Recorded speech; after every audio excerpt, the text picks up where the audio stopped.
Meus queridos, graça e paz. Vocês estão bem? Cheio de bênçãos, de vitórias. Reta final, né? Final, 40 minutos já do segundo tempo. Até aqui nos ajudou o Senhor, né? Deus nos fortaleceu, dando graça, dando a oportunidade e privilégio de aprender um pouco mais, né? Nós temos que louvar a Deus por todo momento, né? E quando a gente conquista, muito mais. É uma bênção poder chegar à conclusão de uma etapa, né? Apenas uma etapa, né? Não é da caminhada, porque na caminhada a gente tem muito a aprender. Tem que continuar nesta busca, né? Eu acredito que os irmãos perceberam aqui que é impossível conhecer tudo, né? Sempre Deus vai mostrar, revelar, trazer uma palavra revelada, né? Sempre o conhecimento ele vai ampliando, porque a teologia não é uma matéria acabada, né? Não é uma ciência exata. Você exata, 2 mais 2 sempre vai dar 4, né? Mas a teologia não, a teologia ela é uma disciplina, né, que ela está em constante aperfeiçoamento, principalmente por causa de textos, né, que vão descobrindo. Hoje nós vemos que tem uma gama de professores e mestres estudando a partir do original, e isso faz com que muitos conceitos mudem um pouco do que nós aprendemos, porque nós aprendemos através de tradições, conhecimentos, conceitos que foram surgindo. E quando nós vamos para o original, passamos a ter um conceito real do que o autor quis dizer, e aí muda um pouco, né, algumas definições daquilo que nós conhecíamos. Então é muito importante nós continuarmos nessa busca pelo aprendizado, pelo conhecimento, porque é uma busca que não tem fim, não tem como ter fim, né? Se a gente para agora, daqui a uns 2, 3 anos nós já estamos totalmente atrasados, porque tudo que nós sabemos vai mudando, né? Claro que o que é princípio, né, não muda, o que é princípio eterno, o que é doutrina, não muda, mas o que muda? Muda a compreensão acerca das doutrinas. Isto muda. Se você observar o tabernáculo que Deus deu para Moisés e o templo que Salomão construiu, vai haver algumas diferenças, mas a doutrina, a base doutrinária é a mesma. Você vai ver um altar de sacrifício. Lá no templo de Salomão, o altar vai ampliar, porque Deus quer fazer mais pela nação. Então, observa que a revelação amplia, por quê? Porque Deus quer que nós o conheçamos mais. Lá no tabernáculo de Moisés tinha uma bacia, no templo vai ter 10, vão acrescentar mais 9. E ainda referente à bacia, vão construir o mar de fundição. Ou seja, não saiu do fundo do princípio ali, bacia de água, água para lavagem, mas ampliou a quantidade e ampliou, agora tem um novo conceito, que é o mar de fundição, dentro desta mesma linha. Lá no lugar santo tinha um candelabro, o templo de Salomão vai ter 10 candelabros, 10 mesas dos pães da proposição, né? Vai ter um altar de incenso, um altar de ouro, por quê? A adoração é somente a Deus. E lá dentro do Santíssimo vai ter a arca, continuará a arca, porém colocarão mais 2 querubins grandes, sombreando os 2 menores que estavam na tampa da arca. Ou seja, basicamente não mudou a doutrina, mas ampliou a revelação, ampliou aquilo que Deus havia revelado para Moisés. Você viu que não era o que Deus havia revelado para Davi, né? Deus revelou para Davi algo amplo, maior, com mais detalhes. Moisés viu uma parte, Davi viu outra. Por isso que você vai ver, nós lemos, né, no Hebreus 3, que Deus estabeleceu um dia, quando falou através de Moisés, lembra desse texto? Hoje, se atentamente ouvires a minha voz, não endureçais o vosso coração. E depois, novamente, a Davi, ele estabeleceu um novo dia hoje. O que são isso? O que é isso? O que o autor dos Hebreus está falando isso? Porque Deus fez marcos, né? Abraão, nós temos um marco, né? Mas depois com a nação de Israel nós temos outro marco, e com Moisés, e depois com Davi nós temos outro marco. E posteriormente nós vamos ter com Jesus, né? Tem Zorobabel, né, nesse meio, mas depois nós vamos ter uma revelação ampliada através do Filho. Então observe que a cada tempo Deus vai levantar mais instrumentos para nos trazer clareza da sua santa palavra. Porque como profetizou Daniel, que nos últimos tempos, nos últimos dias, a ciência aumentaria. Essa ciência é a ciência da palavra de Deus, das profecias, conhecimento da palavra de Deus, não ciência no contexto secular. Não é isso que Daniel está falando. Ele está falando do conhecimento acerca de Deus, vai ser ampliado. E espero que o curso tenha proporcionado, né, esse aprendizado, esse ampliar aí dos nossos horizontes, do nosso conhecimento, porque este é o propósito de você estar aqui todas as terças-feiras, né? Irmãos, epístola do apóstolo Pedro, ele vai escrever a primeira epístola aproximadamente no ano 60, e a segunda logo em seguida, pouco antes da sua morte. Ele já está longe de Jerusalém, porque Jerusalém já está passando por perseguições, então ele vai cumprir também o chamado de Deus, né, o chamado de Cristo, que é pregar o Evangelho. Embora ele ficou mais com os da circuncisão, também Tiago fica com os da circuncisão, e Pedro e Paulo com os gentios, ele também vai caminhar no mundo gentílico, porém ele será um pouco mais limitado que Paulo, né? Porque Paulo, ele na sua mentalidade, na sua mente, ele tem 3 culturas, a grega, a romana e a judaica, e eram as 3 culturas que estavam envolventes, né, naquela época. Já Pedro tem mais a mentalidade judaica, né? Então ele vai ser mais limitado em relação a avanço. Nós só conseguiremos chegar até onde nós investimos. Se nós investir muito, nós chegaremos longe. Se investirmos pouco, chegaremos a poucos lugares. Você já observou esses grandes homens de Deus que Deus tem levantado no Brasil? Você já observou o linguajar deles? Já observou o conhecimento deles? Então você vai ver que não tem pessoa. Deus usa os mais humildes? Deus usa também. Deus usa os mais simples? Deus usa. Mas geralmente é mais na região, mais no seu local. Agora esses que estão na mídia aí que nós conhecemos, você vai ver que são pessoas que se aperfeiçoaram, buscaram conhecimento, buscaram melhorar o seu conhecimento acerca das Escrituras. Você pode pegar qualquer nome aí, você vai ver que são pessoas que não chegaram lá por revelação, né? Por preparar mensagens por revelação, não, porque prepararam mensagens buscando, não deixando unção, graça de lado, mas buscaram conhecimento. Então isso que nós precisamos fazer constantemente na nossa vida, buscar este conhecimento. E Pedro agora vai estar na Babilônia. Alguns acham que esta Babilônia é sinônimo para Roma, mas na verdade eu acredito que esta visão é mais aquela visão, uma vinda do catolicismo, que coloca Pedro em Roma, né? Coloca a Basílica de São Pedro em Roma, sendo que Pedro, não temos notícias que ele passou por Roma.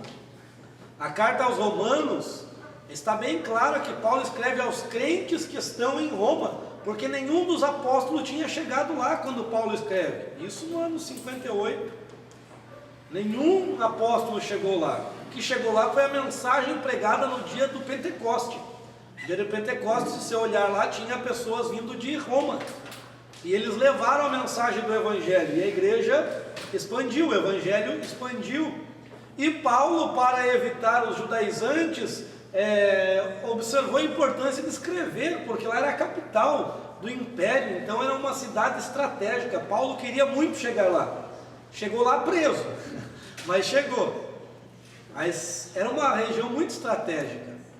Mas Pedro não passou por lá, nenhum outro apóstolo temos notícias de estar lá.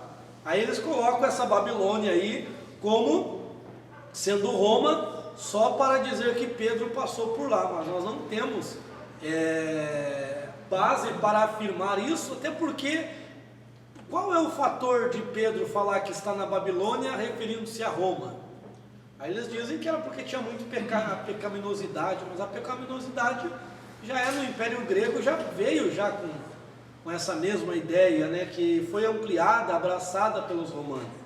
Então é bem provável que ele estava na Babilônia mesmo, a Babilônia literal, né, a cidade, a nação babilônica, tá certo? Então ele vai escrever para os irmãos da Ásia Menor, vai escrever para o povo da Ásia Menor. Quando você vê lá em Apocalipse, você vê 7 igrejas que são da Ásia, mas aquelas 7 igrejas não eram as únicas, não eram na Ásia Menor não existia só elas, existiam essas aqui também, ó. Ponto, Galácia, Capadócia, Ásia, Bitínia. Então ele escreve aos estrangeiros, ou seja, gentios, mas ele usa duas palavras bem interessantes aqui, aos estrangeiros da dispersão. Ou seja, né, dispersão é uma palavra bem ligada ao judaísmo, né, aos judeus. Então o que ele escreve? Para a igreja de Deus que está misturada, porque tem judeus e gregos, judeus e gentios. Paulo coloca muito bem isso, que em Cristo não há judeus nem gentios, ele rompeu a barreira. Então ele está escrevendo para quem? Para uma igreja que é judaica, cristã judaica, como preferir, né? Que tem esses dois grupos nela, tanto gentios quanto judeus. E ele vai os saudar, né? Que eles dizendo que eles foram eleitos na presciência de Deus. Olha aí o conceito também paulino, né? Paulo fala muito da eleição. Pedro, ele só fala, mas ele não explica, né? É Paulo que dá uma explicadinha um pouquinho mais, mas não tanto, porque se ele explicasse bem sobre eleição, sobre presciência, não teria aí a bagunça, né, de arminianismo para um lado, calvinismo para o outro, e um querendo acabar com os argumentos dos outros. E esquecemos de uma palavrinha-chave que estará tanto nas cartas paulinas quanto de Pedro, que é o amor, né, fraternal. Às vezes esquecemos do amor fraternal por causa das nossas discussões teológicas, né? Então nós podemos esquecer do amor, nós temos que amar. Amar não é estar passando a mãozinha toda hora, não, né? Amar é não querer o mal, não desejar o mal, não querer o mal do meu irmão, do meu próximo. Ele pode congregar lá, eu posso congregar aqui, mas eu não quero ver ele caído, eu quero ver ele salvo, né? Que Jesus perdoe, se ele peca, se ele falha, se ele erra, que Jesus tenha compaixão da sua alma, né? Porque todos nós somos falhos, nós vamos entender isso na carta de Pedro. Todos nós temos que amar a fraternidade. O que é isso? Amar o amor fraternal, o amor entre os irmãos. Amém? E ele segue dizendo, né, que, olha lá, a santificação do Espírito para a obediência e aspersão do sangue de Cristo. Essa santificação do Espírito é a santificação que o Espírito realiza em nós pelo sangue de Cristo. Quando nós somos introduzidos, imergidos no corpo de Cristo, nós somos santificados pelo sangue de Jesus, que é essa oferta. Estando santificado, nós temos como nos aproximar de Cristo, de Deus, do santuário. Temos liberdade pelo sangue de Jesus de chegar diante do trono da graça. Então, muito importante isso. Ele coloca aqui, no 3 também ele coloca uma palavrinha interessante. Nós vamos analisar, tá, irmãos, alguns versículos. Não vai dar para analisar todos, mas nós vamos analisar alguns versículos que entram em conceitos doutrinários e teológicos. Por exemplo, o 2 fala da eleição, santificação, aspersão do sangue. O 3 ali, ó, fala que conforme a grande misericórdia ele nos gerou de novo para uma esperança viva por meio da ressurreição de Cristo dentre os mortos. Olha só, o novo nascimento só foi possível após a ressurreição de... 1 Pedro 1,3. O novo nascimento só foi possível após a ressurreição de Cristo. Nós só fomos gerados de novo após a ressurreição de Cristo. Até então Cristo só falou, né, para Nicodemo, necessário é nascer de novo, mas não houve novo nascimento ali. Só vai haver novo nascimento após Jesus ressuscitar, porque ele ressuscitando, ele glorifica a matéria. Ele glorificando a matéria, agora ele pode trazer a nós esta natureza de cima pelo Espírito Santo. João disse, né? E o Espírito Santo não foi dado porque Cristo não tinha sido glorificado. Então, após Cristo ser glorificado, o que aconteceu? Nós tivemos a oportunidade de nascer de novo, e esse novo nascimento é realizado por Cristo, pelo Espírito, pelo Pai, ou seja, né, a divindade operante em nós. Amém, irmãos? Muita coisa boa, né? Salvação. E veja que é para uma viva esperança da salvação. Por quê, irmãos? Nós fomos salvos, estamos sendo salvos ou seremos salvos? O que a salvação implica, né? Qual que é a abrangência dessa salvação? Você vai ver texto que diz que nós fomos salvos, Ele já nos salvou, que nós estamos sendo, ou seja, somos salvos e que seremos salvos. Aí que entra o calvinismo e o armeniano. Eles fazem uma confusão. E aí hoje tem pastores fazendo uma confusão maior, tentando explicar e acabam confundindo mais, dizendo que a salvação, tem pastores dizendo isso, que a salvação é em 3 tempos, no espírito, na alma e no corpo.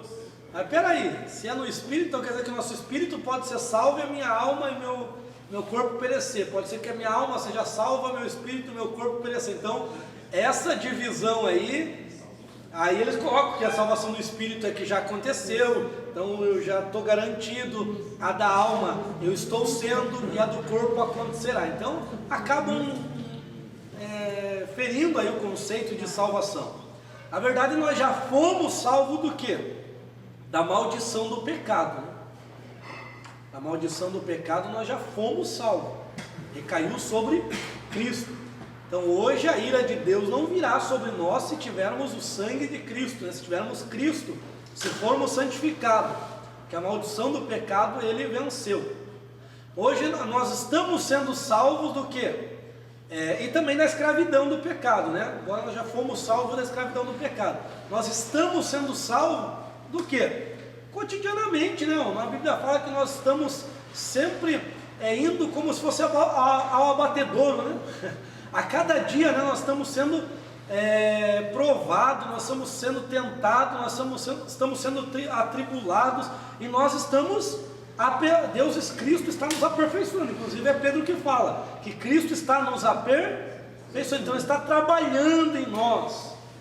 Ele é o mesmo que salvou e é o mesmo que preserva a salvação em nós. Preserva como? Se eu, pela palavra, andar pela palavra, viver pela palavra, deixar Ele agir na nossa vida. E seremos salvos também. Seremos salvos do que? Da ira vindoura, né? Que Deus derramará sobre toda a carne.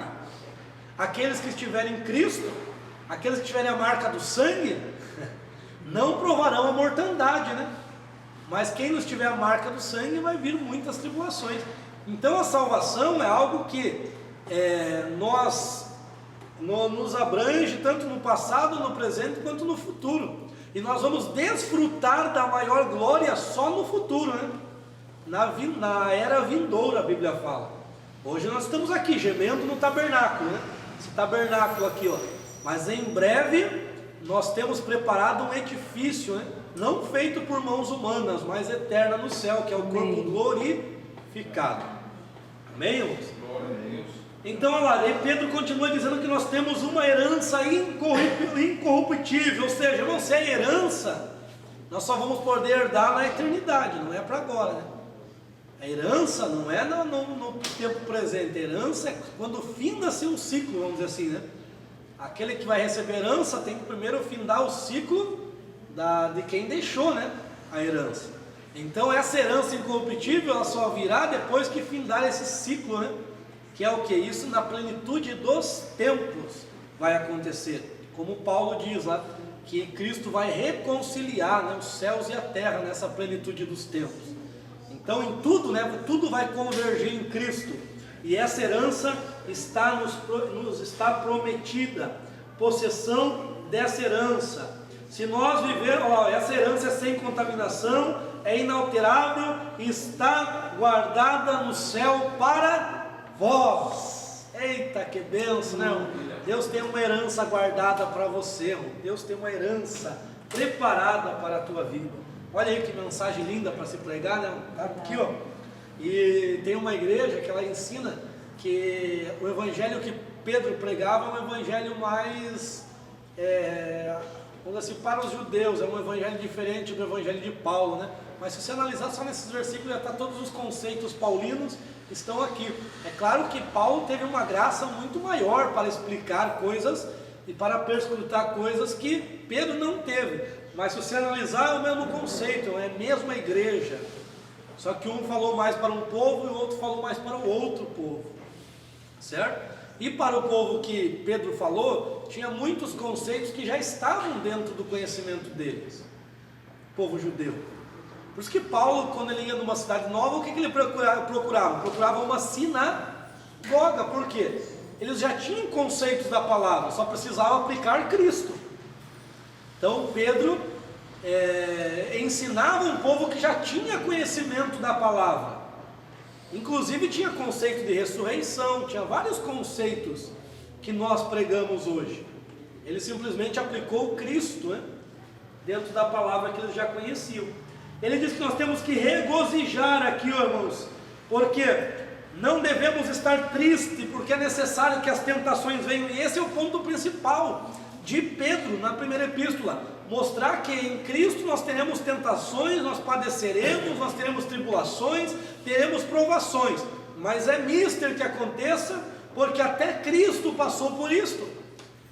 Então, se nós passarmos pacientemente, nós receberemos esta herança. Ele fala da tentação no 6, no 7 ele fala da prova, da provação, né? Que nós somos provados, e a nossa provação, a nossa fé, né, ela é provada para que ela seja ali, ó, mais preciosa que o ouro que perece no fogo, mas que a nossa prova, nossa fé seja aperfeiçoada.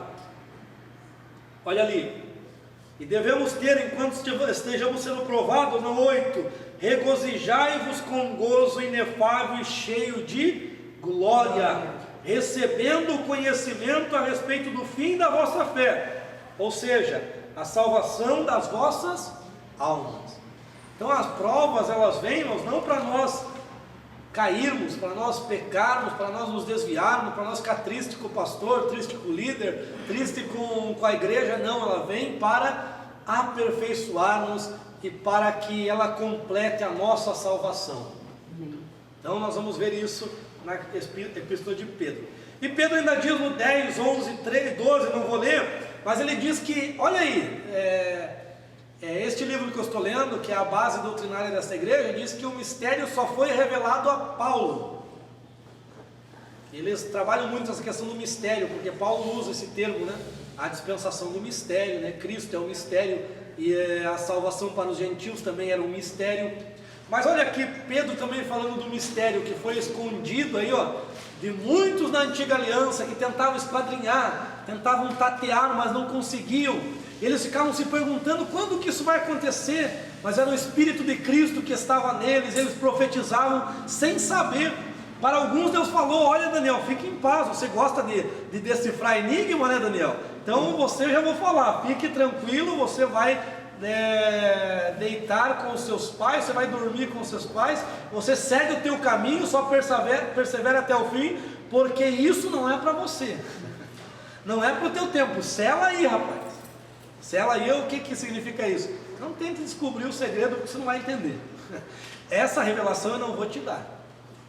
Então, até para Daniel, né, Deus ocultou coisas, né, e ele era hábil, né, em discernir enigmas, sonhos, porque Deus dava essa capacidade para ele. Então observa que muitos viveram coisas que eles nem compreenderam direito o porquê estavam vivendo. Davi foi aquele que mais viveu, né? Mais viveu. Então aquela galeria que nós chamamos de heróis da fé, né? Aquela capítulo 11 de Hebreus, nos mostra alguns personagens que viveram algum aspecto da vida de Cristo. Então vários profetas passaram por isso, mas eles não compreenderam, porque era o Espírito de Cristo que estava neles e estava testificando. E não foi revelado para eles, mas a nós é revelado grandes coisas, porque eles não tiveram a oportunidade de ter a habitação do Espírito, que perscruta as profundezas do Pai e do Espírito, mas nós temos esta oportunidade. Deus pode revelar coisas grandes para você, basta nós apenas crermos, né? Aí ele vai começar a explicar que nós devemos cingir os nossos lombos da mente. Olha só, a mente tem lombos. Esse cingir vossos lombos passou a ser usado pelos judeus com o sentido de preparar-se. Se preparem. Porque quando eles cingiam o lombo, o que é cingir o lombo? Era eles dobrarem a túnica, né? E amarrarem com o cinto. Eles amarravam até aqui a altura, um pouco acima do joelho, e eles também pegavam as mangas e amarravam aqui. Para quê? Para dar maior mobilidade para o serviço que eles iriam executar. Então o que é cingir os lombos? Estar preparado. Estar preparado. Lombos também é sentido de força na Bíblia, né? Força. Então o que ele está dizendo aqui? Ó, estejam preparados na vossa mente. E como que a nossa mente tem que estar? Sóbria, tendo a esperança perfeitamente na graça de Cristo, pela revelação. Então a mente tem que estar sóbria, o que Paulo fala também, mente sóbria, mente preparada, na graça, no conhecimento, na palavra.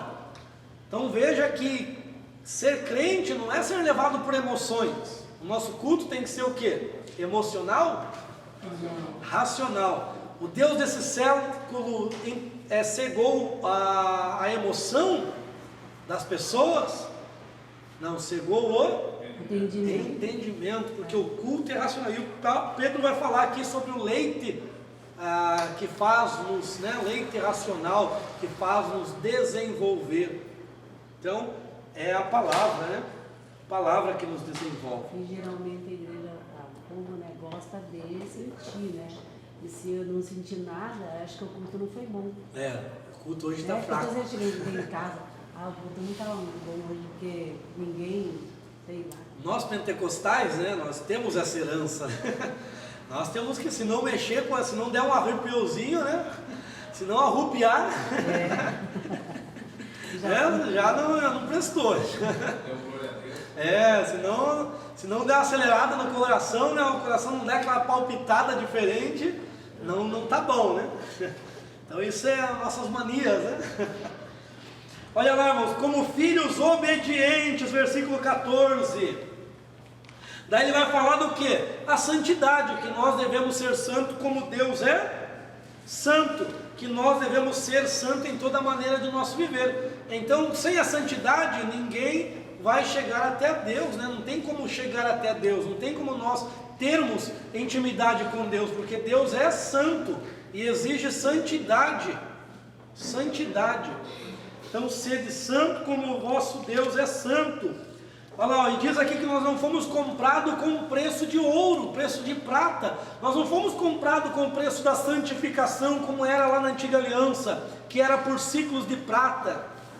Nós fomos comprados porque nós não tínhamos como pagar a nossa santificação. E o que o pobre fazia na antiga aliança lá? O que ele teria que fazer se a alma dele não alcançasse os ciclos de prata necessários? Ele tinha que levar um cordeiro. E é o que Pedro vai dizer aqui, que nós fomos comprados pelo sangue desse cordeiro, o sangue de Jesus. Olha lá, versículo 19: mas com o precioso sangue, o de Cristo, como de um cordeiro sem defeito e sem mancha, o qual, olha lá, olha ele falando do mistério aí, ó, em outro tempo. Esse outro tempo aqui, irmãos, temos que entender o contexto. Esse outro tempo aqui é porque não está se referindo do tempo cronológico. Ele está falando da eternidade. Ele vai explicar, ó, em outro tempo, previamente conhecido, em verdade, antes da fundação do mundo. O que tinha antes da fundação do mundo? Não tinha o tempo cronológico como nós conhecemos. Só tinha a eternidade. Só a eternidade. Daí ele vai explicar, ó, mas foi manifestado nos últimos tempos, agora é nosso tempo. Viu só que duas palavras iguais, se não entender dentro do contexto, pode fazer confusão. É a mesma palavra, mas o contexto dá um sentido aqui, que ele está falando desse outro tempo sendo a eternidade, e Paulo fala eras, né? Quando Paulo fala eras, ele está falando da eternidade. Quando Paulo fala gerações, ele está falando do tempo dos homens. E ele também está fazendo a mesma coisa aqui em um versículo, que ele foi conhecido lá na eternidade, esse cordeiro. E lá na eternidade ele já foi apresentado para ser morto. Porque nós somos comprados antes da fundação, nós somos eleitos antes da fundação do mundo. Olha lá. Para que fosse manifestado nos últimos tempos em vosso benefício com amor. Por intermédio dele credes em Deus, que o ressuscitou dentre os mortos e deu glória, para que a vossa fé e esperança fossem postas em Deus. Até aqui tranquilo, irmãos? Estão compreendendo Pedro? Estão entendendo? O que ele está falando? Dessa graça, do Evangelho, da grandeza que é o Evangelho do Senhor. Olha lá, o 22, havendo purificado a vossa alma em obediência à verdade pelo Espírito, em um amor fraternal, não amai-vos uns aos outros, como? Morosamente, vagarosamente, ardentemente com um puro coração. Olha aí, irmãos, aqui está o Evangelho. O Evangelho é amar o próximo. É amar o próximo. É amar a fraternidade. Os últimos conselhos de Jesus para os discípulos: amai-vos cordialmente uns aos outros. É o amor. O Evangelho se resume nisso, é você amar, porque o teu semelhante, se você consegue amar o teu semelhante, ele sendo falho, você consegue evidenciar o amor de Cristo, porque amar quem é perfeito é fácil, amar quem faz bem para nós em todo tempo é gostoso, é maravilhoso, mas amar quem te prejudica, isso é difícil. E isso é o Evangelho, porque Jesus amou-nos, mesmo nós sendo pecadores, né, transgressores, rebeldes, mas Ele nos amou. Então por isso que a fé, a nossa vida, né, por isso que nós estamos sendo salvos, né? Por isso que não é uma vez salvo, salvo para sempre, senão estava na bênção, né? Aí a gente podia se arrebentar aqui dentro, né? Já está todo mundo salvo mesmo. Então não importa o que aconteça, podia todo mundo se pegar, quebrar um ou outro, né? Tomar posição um do outro, que não teria problema, porque está todo mundo salvo mesmo. Mas esse conceito não fica de pé, não fica, por quê? Porque essas coisas vai nos pegar, né? A gente fica preocupado com às vezes grandes coisas, mas essas coisas, esses detalhes, né? É a questão do perdão, né? É o perdão, é uma coisa exatamente, tão, né? né, que parece que a vida toda a gente ouve, cada vez que você fala é uma coisa que E é difícil, né? toca. Não, é que é difícil. Sim. A gente foi eu falando aqui, não pensa que eu estou apresentando algo, olha, ele vive totalmente isso. Não, a gente também estamos sendo aperfeiçoados. Também precisamos, também falha nesses pontos. Daí vem a palavra nos apertando, né, dizendo, tem que amar. Tem que amar, tem que amar. Então, por que nós temos que amar? Olha ali por quê, 23.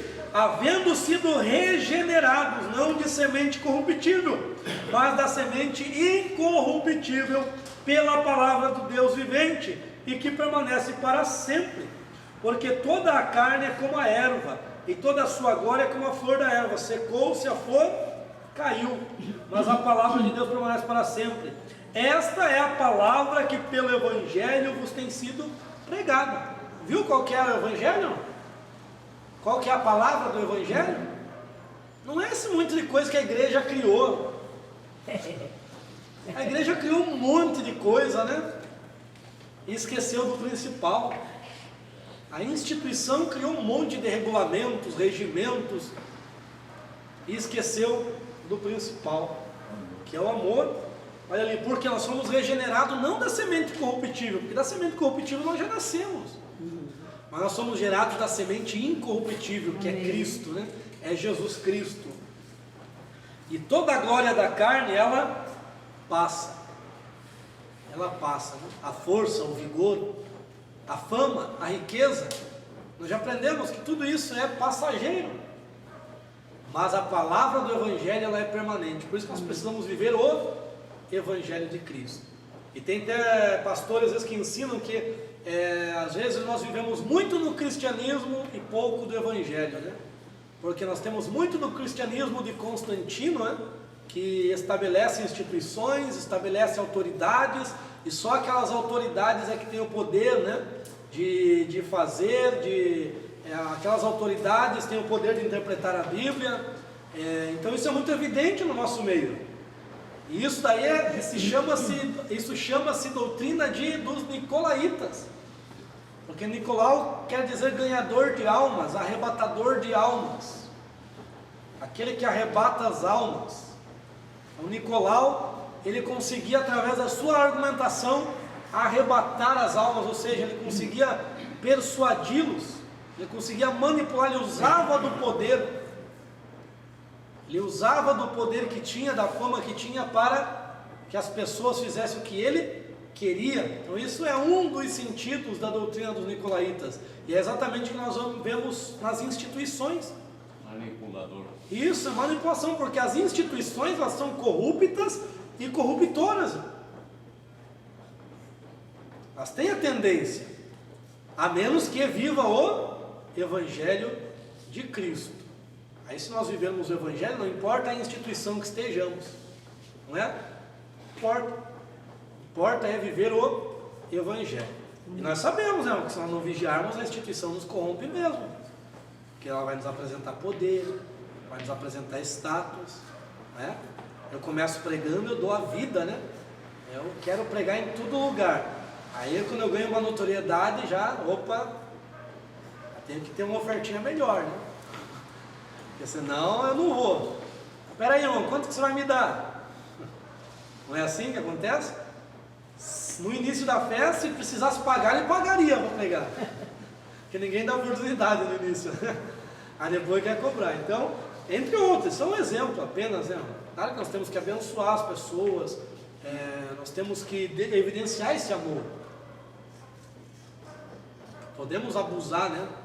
Podemos deixar as pessoas à mercê, como acontece às vezes, mas tudo tem que ser no amor de Cristo, né? Tem pregadores, aqui, a gente sabe, né? Cobram horrores, isso aí é explorar, né? Explorar, você às vezes nem no ano tira o que o pregador cobra. A gente nem no ano tira, né? O que o pregador vem para cobra para pregar em 40 minutos.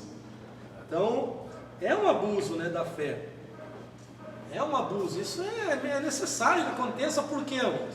Que é a apostasia no fim dos tempos, que a Bíblia fala que muitos se apostatarão da verdadeira fé, dando ouvido a doutrinas de homens fraudulentos. E essas doutrinas de homens fraudulentos, ela é o que? É o eu, é o ego, né? Eu faço.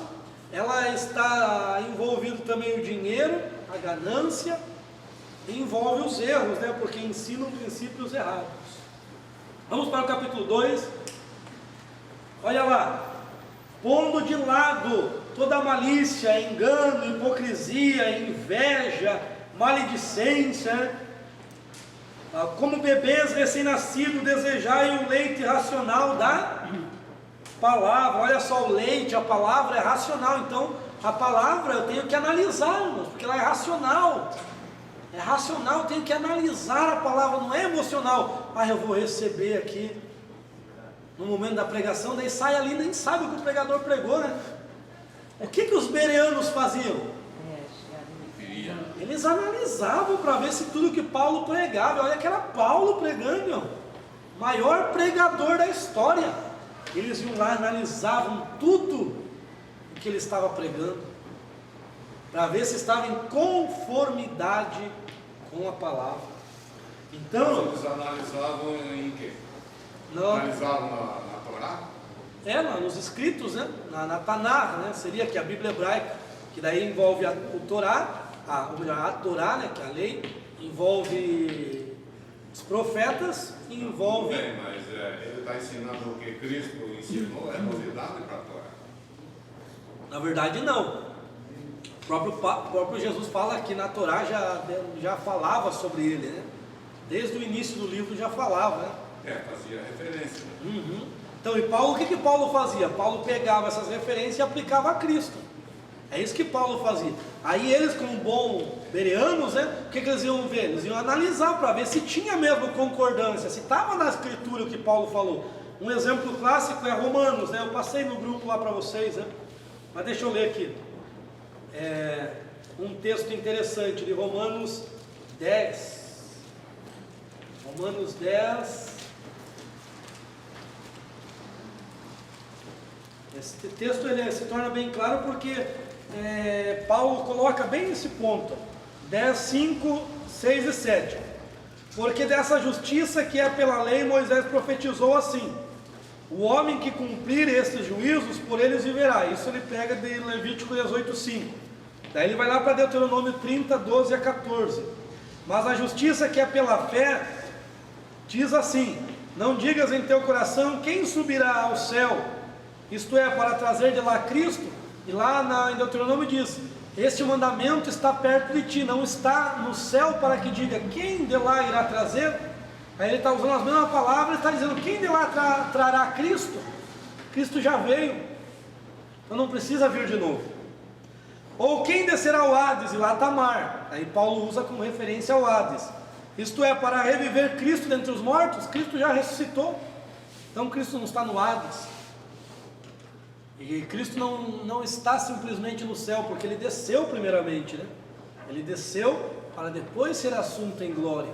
Então o que Paulo está colocando aqui? Que o mandamento é Cristo, que o mandamento está perto de nós. Amém. Então ele sempre coloca, ele sempre usa textos, e o livro que ele mais gosta é Isaías, né? Porque Isaías é o livro mais amado pelos judeus. E eles sempre analisavam. Quem que analisava? Os gentios? Não. Os gentios não tinham palavra nenhuma. Eram os judeus das sinagogas, né? Eles sempre procuravam analisar. E nós temos que ser assim, sempre analisar. Analisar. Mas será se isso condiz com a Bíblia? Porque muitas frases, muitos versículos que não existem foram pregados aí, não. Então, nós temos que analisar. Isso faz parte do Evangelho. Você observa, Jesus nunca repreendeu um discípulo por questionar. Repreendeu pela falta de fé. Mas por questionar ele, nunca. Então nós temos que questionar mesmo. Analisar, nós já vamos ver aqui, ó.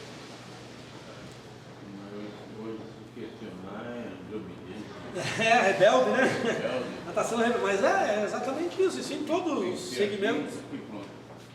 Porque as pessoas querem ter o controle, né, das outras. E o domínio é o domínio próprio, né? Não é o domínio dos outros, né? É o domínio próprio. Mas às vezes o questionamento é para o próprio entendimento. É que na verdade líderes, né, às vezes não entendem que se vem uma crítica, por mais destrutiva que seja, e você não cabe essa crítica a você. Mas é uma forma de crescimento, né? É uma forma de você analisar essa crítica para, se é algo que não condiz com o que você faz, o que você vive, com o que está acontecendo, você toma como alerta. Se é algo que você está falhando, aí você melhora. Então as críticas, elas vêm. E nós temos que aprender com elas, né? Está em Provérbios, né? A diferença do tolo e do sábio. Exatamente. O sábio ouve e melhora. O tolo fica bravo, se duvidar, até vai para cima, né? Até vai para cima. Aí ele vai falar de Cristo, que Cristo era a pedra viva, né? Que era a pedra que foi profetizada, que foi rejeitada pelos homens, mas eleita por Deus. Eleita por Deus. A pedra principal, a pedra de esquina, né? Ele é a pedra angular. Ele é o principal. É isso que ele está dizendo. Que muitos rejeitaram. Os edificadores reprovaram, né? Quem são os edificadores? O povo que estava sob a liderança da nação de Israel, né? No tempo lá dos profetas eram os reis, os sacerdotes, os profetas. No tempo de Cristo eram todos aqueles que estavam envolvidos, né? Dentro da obra do Senhor, que estudavam a palavra. Eles reprovaram, os doutores da lei, os fariseus, os saduceus reprovaram essa pedra. Mas quem crer nela não será confundido, a Bíblia diz. Não será confundido. Daí ele vai dizer que nós, a igreja, somos o quê? A raça eleita. Peraí, olha o paralelo aqui para você ver a diferença. Que nós não somos o Israel de Deus, porque Israel tinha sido eleita raça, tinha sido a nação que era da raça eleita, dos semitas, né? Vem de 100 até fechar aqui, né? Por 100, depois Abraão. Os semitas tinham vários, né? 100 teve vários filhos, mas foi afunilando por Abraão, de Abraão vai para Isaac, de Isaac vai para Jacó, e de Jacó vai fechar aqui em Judá, que vem Cristo, da tribo de Judá. Então essa foi a raça eleita. E ele está dizendo que agora a igreja detém esse título de raça eleita. Olha lá, sacerdócio real. Lembra do sacerdócio que nós falamos? Deixa eu ver onde nós falamos aqui do sacerdócio. Aqui, ó, sacerdócio real, aqui, ó, de onde que é? Qual que é a abrangência desse sacerdócio? Lembra que ele está na Babilônia, então ele está entendendo essas coisas, somente porque Silas está com ele também. Eles estão pregando o evangelho junto.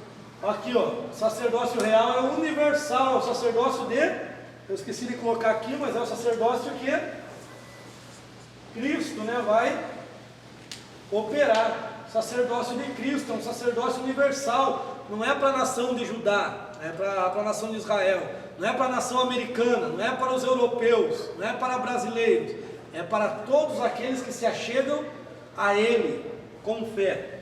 Então o sacerdócio real, detalhe-nos, todos nós detemos esse título de sacerdócio, homens e mulheres, porque Cristo nos comprou para sermos sacerdotes e sacerdotisas. Amém. E o que existe? Então a igreja confundiu muito, e confunde até hoje, o sacerdócio do marido em casa com o sacerdócio real, né? Eu ia perguntar hoje para vocês. Até hoje, a Assembleia de Deus é uma delas. Mas a gente sempre... O sacerdócio real é uma coisa, o sacerdócio do lar é outra. O marido é o sacerdote do lar? Sempre. A Bíblia diz isso, né? Que ele é o sacerdócio. Mas o sacerdócio é para interceder, né? E não para oprimir. O sacerdote não oprime, né? O sacerdote, ele intercede. Então esse é o sacerdócio. Agora, o sacerdócio real está acima, né? Inclusive do nacional.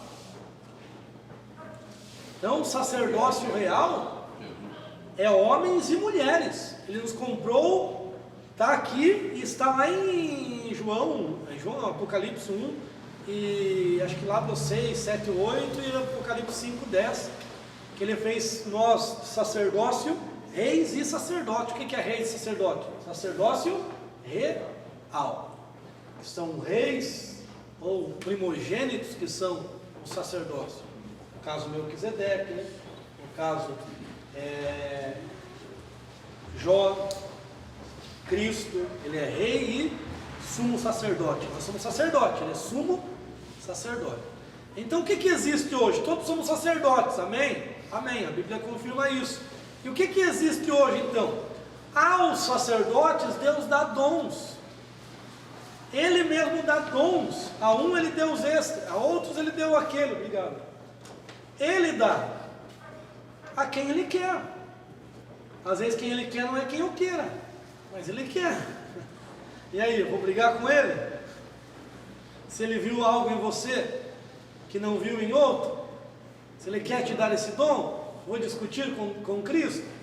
Não, ele dá, distribui como ele quer, não é como eu quero. Não é eu que detenho o poder de dar os dons, é ele, certo? Além disso, nós somos considerados uma nação santa. Tudo isso ele está usando. Por que ele está falando isso? É aquela cultura judaica. Ele está falando isso por quê? Nós só falaremos dentro daquilo que estiver dentro da nossa alçada. Você não vai falar num linguajar erudito se você não conhece a erudição. Então ele está falando daquilo que ele vivencia. Por isso que ele usa o termo nação, raça, sacerdócio real.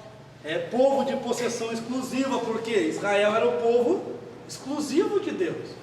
E agora ele está dizendo que tudo isso que Israel tinha, olha ele reconhecendo a graça aí, tudo isso que Israel tinha, agora a igreja que detém isso. E a igreja não há judeus, nem gregos, nem gentios, ela é um só povo. Paulo fala isso em Romanos, né, que o pacto, a aliança, a promessa, tudo pertencia a Israel, mas os gentios reivindicaram isso. Eles rejeitaram e nós abraçamos, né? Glória a Deus por isso. Vamos mais adiante um pouquinho. Ele continua orientando, e ele começa agora a dar orientações sobre sujeições. Nós devemos sujeitar as autoridades do 13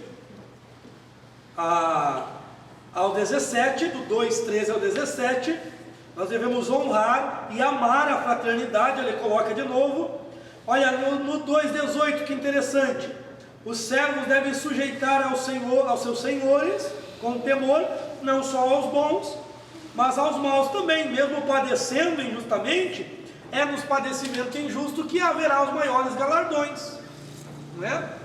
Se você padece justamente, está pagando o preço, né, do que você fez. Agora, se você padece injustamente, bem-aventurados sois vós.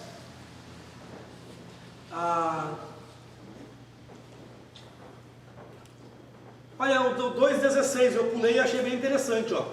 Como estando livres, mas não tendo a vossa liberdade como uma capa de malícia, antes vivendo como servos de Deus. Olha que interessante isso aí. Porque tem pessoas pensando em nosso meio, e eu já tentei sanar a dúvida de uma dessas, mas quando a pessoa não quer entender o outro lado, ela não vai entender mesmo. Muitas pessoas podem criar, talvez alguns podem pensar dessa forma, que depois que nós estamos em Cristo, nós perdemos o nosso livre-arbítrio. Então, se nós perdermos o nosso livre-arbítrio, tudo que nos acontece não é culpa nossa, não é? Porque nós não temos mais decisão. Então, se eu pequei, não é culpa minha. Eu pequei, então foi decretado para eu pecar, foi algo que eu não tive a escolha. Daí a pessoa tenta, não, mas é quando a pessoa atinge um grau. Não, é que Paulo usa muito o termo servo, e servo é escravo. Mas Paulo também fala do conceito da liberdade na carta de Gálatas. E Paulo também fala que é possível aqueles que aceitaram a fé pecarem, aqueles que se vestiram do novo homem, pegar no guarda-roupa de novo o velho homem lá e se vestir. Então isso é o que? Isso é livre-arbítrio. E Pedro explica aqui, ó, que nós estamos livres, sim. Nós não podemos dar essa liberdade à malícia. Mas não tendo vossa liberdade como uma, mas vivendo. Aqui ele é o único que explica que vivendo como escravo de Deus. Porque o escravo realmente ele não tem livre-arbítrio. O escravo ele não tem, mas Pedro é o único que coloca aqui, vivendo como, porque você não deve fazer o que você quer, você deve fazer o que ele quer, mas é uma decisão tua, uma decisão tua. O próprio Cristo falou lá no Apocalipse, ao que vencer, porque teve gente que no meio da caminhada decidiu ir para o outro lado e perdeu. Aquele que coloca a mão no arado e recua, a minha alma não tem prazer nele. O que é isso? Ele decidiu, ele não recuou porque é incondicional, né? Estava estabelecido para ele recuar. Então, na realidade, irmãos, nós temos esse livre-arbítrio, mas nós não podemos dar liberdade à carne, né? Usar do livre-arbítrio para dar um lado à carne, mas vivendo como servos de Deus.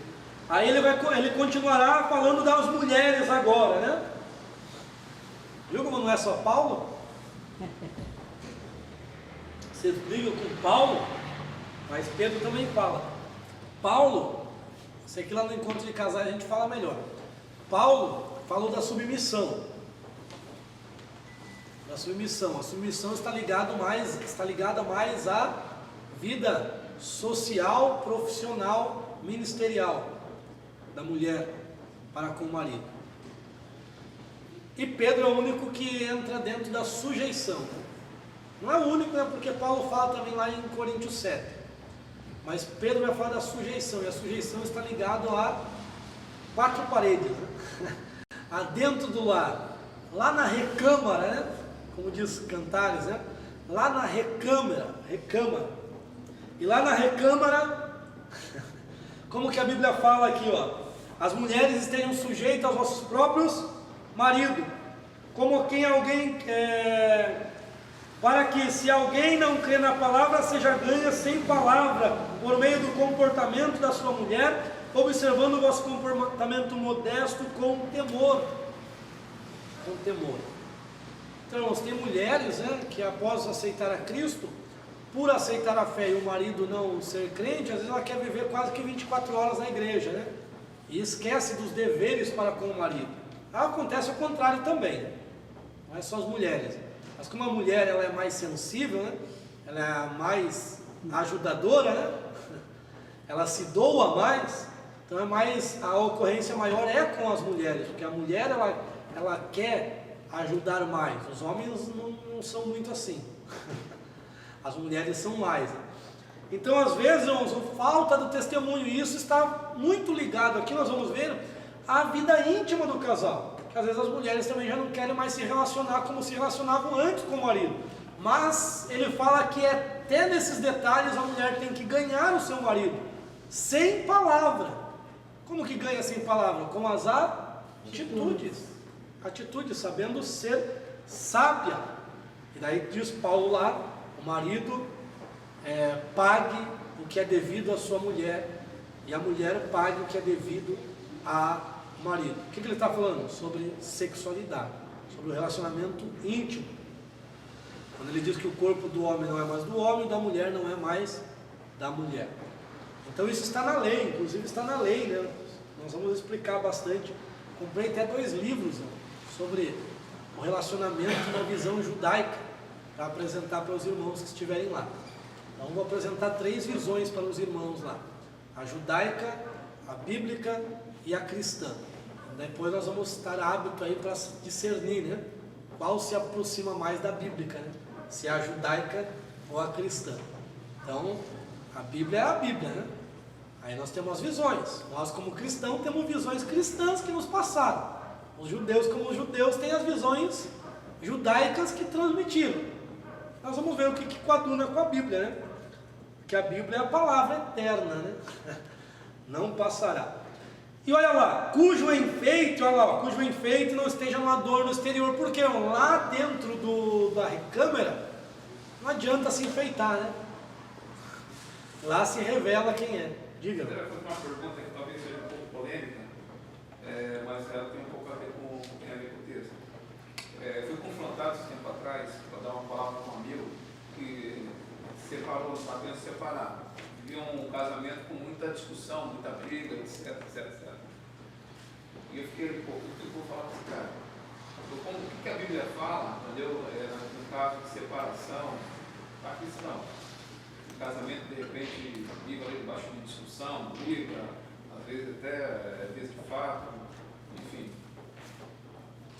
A Bíblia sempre vai ser pró a união, né? A Sim. não separar.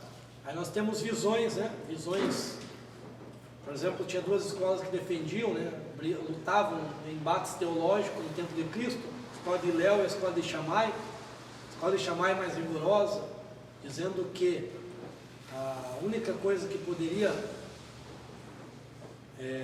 haver o divórcio seria adultério, e a de Léo era mais, vamos dizer assim, light, né? Uma visão mais ampla, vamos dizer assim, ou pior até, na verdade, né? Porque ele dizia que até o pentear o cabelo de uma forma que não agradava o marido, até não gostar da sogra, né? Não se dar bem com os pais do esposo, ele poderia dar carta de divórcio. E Jesus, nós temos a visão de Jesus. Ele está falando para esse povo, que já tem a lei, que já tem a palavra, um contexto, que já foi doutrinado, né, há muitos anos.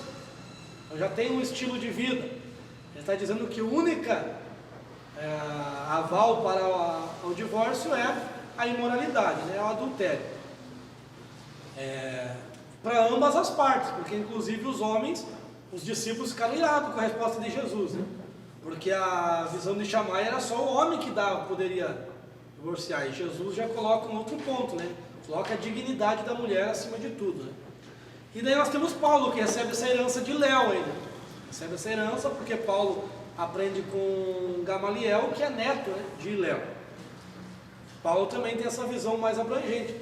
E Paulo vai deixar claro dentro de um contexto. Ele explica para gentios, e gentios têm esse problema aí de opressão, oprimir a mulher. Aí ele vai dizer, se a mulher aceitar a fé e o cônjuge não quiser viver, e o homem também, ele vai ser o único que vai dar a clareza ali, separe. Fala bem assim, tem traduções que falam bem assim, separe, porque Deus não te chamou para a escravidão, mas para a liberdade. Então, irmãos, se existe até leis que protegem isso, mas no caso da mulher, né? Leis que protegem a mulher, você acha que a Bíblia, Deus, não vai proteger? E quantas pessoas lá na antiga falavam para as mulheres, aguenta mais um pouquinho, ele vai se converter, mas não era ela que apanhava, né? Não era ela que vivia com o olho roxo, não era ela que ouvia, né? Não era ela que vivia. Aí é fácil chegar e dizer, não, fica aí, Deus vai dar força, Deus vai dar vitória. É claro que se a pessoa quiser perseverar, nós aprendendo aqui que nas muitas injustiças há muitos galardões. Terá galardão também, né? Não deixa de ser uma injustiça que a pessoa sofre.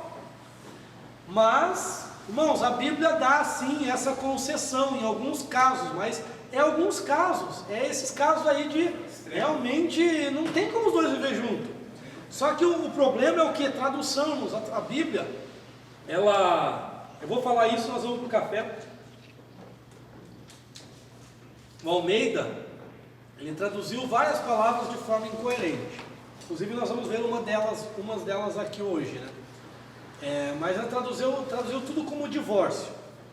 Não falava de relacionamento, tudo divórcio. E nós pegamos uma aversão a divórcio, né? Uma aversão a essa palavra divórcio. Mas existe algo pior que o divórcio. Existe algo muito pior. Se chama repúdio. O que é o repúdio? Repúdio vem da palavra apostasion, ou apostasis. Nós conhecemos muito a palavra apostasia. O que é apostatar-se da fé, né, quando usa? O que é apostatar? Apostatar é separar-se, né? É viver separado. E quando Deus falou muito no Antigo Testamento que o povo estava apostasiando, estava aposta, é porque Deus sempre usou os profetas falando do relacionamento com Israel como um relacionamento entre homem e mulher, marido e mulher, assim como Cristo e a igreja, né? É um relacionamento do esposo com a esposa, por isso que usa a palavra apostasia. Então a palavra apostasia, a palavra repúdio quer dizer o estado de separação.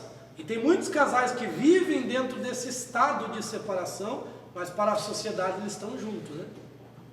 Mas dentro do lar eles já não olham mais um para o outro, tem horários diferentes, não comem com o outro, não dormem com o outro, cada um tem o seu quarto, eles vivem em um estado de separação. E o que é o divórcio? O divórcio só era uma carta, só isso, era uma carta autorizando quem? As mulheres a terem uma vida digna. Por quê? Porque o marido repudiava a mulher, o marido se separava da mulher, a mulher não tinha direito de casar novamente. Moisés viu que estava acontecendo isso corriqueiramente, o que ele fez? Deu carta por causa do que? Jesus explica, por causa da dureza do vosso coração. Para as mulheres terem novamente a oportunidade de casar. Tinha gente que estava com 15 casamentos nas costas no tempo de Cristo. Por isso que quando Jesus toca nessa ferida, os próprios discípulos falam, então não é lícito nem nós casarmos. Se eu não posso me separar por qualquer coisa. Olha a visão deles. É a visão judaica que estava ensinando. Que o homem poderia separar e ter outra. Daí a mulher, não. E para a mulher não ser oprimida e viver nessa opressão, Moisés autorizou a carta dele de divórcio. Então o estado de repúdio, né, o repúdio ele é muito pior. Melhor é que cada um siga o seu caminho do que viver o resto da vida naquela miséria. Por quê? A gente não pode generalizar, não posso aqui dizer, está livre o divórcio, divorcie quando quiser, porque a Bíblia não me autoriza a dizer isso, mas existe a concessão apostólica que Paulo vai usar isso, né? Porque tem coisas que ele não encontrou na Torá também, tem coisas que ele não encontrou, tem coisas que Cristo não revelou, tem coisas que Cristo deixou para ele decidir, com base no quê? Na coerência, na doutrina, com base nessas coisas que a gente tem que ponderar. Aí tem casos realmente que o divórcio é a única solução. Só que sabemos que o divórcio hoje está sendo banalizado dentro da igreja também, né? Tem gente casando, ficando 3 meses casado e separando. Tem pastores, né? O pastor, acho que na igreja Madureira, se não me engano, já é autorizado, entre aspas, né? Mas já é aceito o pastor ter divorciar e ter um novo casamento sem ocorrer nenhum ônus, né? Sem disciplina, sem... Então, tem igrejas que já estão liberando demais, né? Vamos dizer assim, né? Porque o casamento é uma vivência junto ali que não tem, né? Como a gente dizer, né? Não existe um casamento perfeito, né? Como a gente determinar um casamento perfeito, né? Um casamento ideal, né? No mundo das ideias, porque cada um será diferente, cada circunstância será diferente. Nós temos que aprender. Detalhe muito importante sobre casamento, um dos problemas é que nós jogamos muito essa responsabilidade para Deus, né? Deus vai me preparar, Deus isso, Deus aquilo, daí dá problema, lá na frente, Deus que traz problema? Deus não traz problema, o casamento é você que escolhe. Escolheu bem, escolheu mal, se vira. Nós transformamos Jesus num Santo Antônio casamenteiro. Deus vai me revelar, Deus vai me mostrar, você vai morrer e Deus não vai te revelar. A gente orou, porque a gente tinha esse conceito. A gente orou, o Senhor revela, né? A minha esposa pediu 11 confirmações para Cristo, e na primeira já estava satisfeita, né? Já estava satisfeita. Não quero ficar sozinho, né? É ela e pronto. No primeiro dia que eu falei com ela abertamente, eu falei, eu quero casar com você, pronto, acabou. É você e pronto. Não quero mais outra. Ela se assustou, né? Por isso que ela pediu tanta confirmação depois. Mas, irmãos, é a gente que escolhe. A gente que se encanta. Não é Deus que vai vir aqui se atrair pela pessoa, né? Falei isso para uma irmã esses dias. Não é Deus que vai sentir atração, é você que tem que sentir, você que tem que ver. Você vai bater os ideais, né? Os gostos, né? Os objetivos. E tem coisas que você vai pensar no namoro que vai dar certo, mas quando você casa mudou o negócio. Você tem que se adaptando, se ajustando, exatamente, aprendendo, né? Uma vida que você aprende constantemente, né? Certo? Então, realmente tem casos, irmão, que você tem que ponderar e dizer, se não tem como viver junto, felizmente fazer o quê? Dá um jeitinho, né? Vamos ver agora, se tem como, se a pessoa quer lutar pelo matrimônio, tem que lutar mesmo. Eu sempre falava para meus Se filhos, Deus olha, se juntou, não separa o homem. Né? se é um bom filho, vai ser como mas marido. quem que garante que foi Deus se juntou? Pronto. Exatamente, né? Depois você pergunta. Esse é o ponto principal, que Deus ajuntou não separou o homem. Tem o que Deus junta, tem o que o homem junta, tem o que o diabo junta. Meu Deus. O que Deus juntou realmente, e Deus vai juntar após a decisão mesmo deles, aí Deus vai uni-los, e jamais se separarão. Agora tem coisas que é o homem juntando aí, porque querem dote, né? Querem alguma coisa.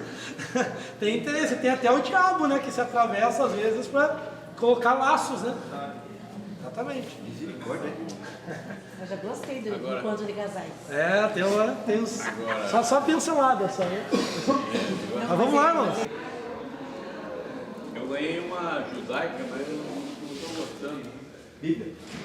A judaica, o problema da judaica é que ela vai trazer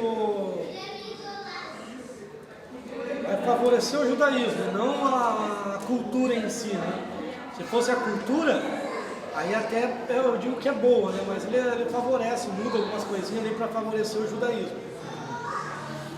Tem duas Bíblias que foram traduzidas por assim, digamos, acho que é judeus, né, messiânicos, que agora a nova é... As duas são novas na realidade. É a Bíblia Dalet, que é a Aleph, a Dalet é a quarta palavra, a quarta letra, né, do alfabeto hebraico. E ele diz que Dalet só que ele também coloca a visão dele que ele teve lá. E Dalet é uma das palavras, uma das letras que saiu do nome de Deus. Né? Que Dalet quer dizer porta. E ele é a porta. Então é uma tradução que é feita, que tem como alguns comentários, é interessante. E agora saiu a Bíblia israelense. Também vai tratar desse lado. Acho que está bem melhor do que a judaica em si, né? É bem melhor que a judaica. São novas. Quero ver se eu compro essas Bíblias. Olha lá. Em português? Português. Está lá guardadinha no carrinho no Mercado Livre. As Bíblias que você falou ali, sei lá, tudo em inglês.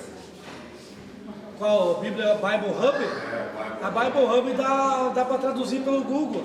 Chrome. Traduzir pelo Google. Aí Mas você... ela toda, eu vi lá, as duas que você colocou ali.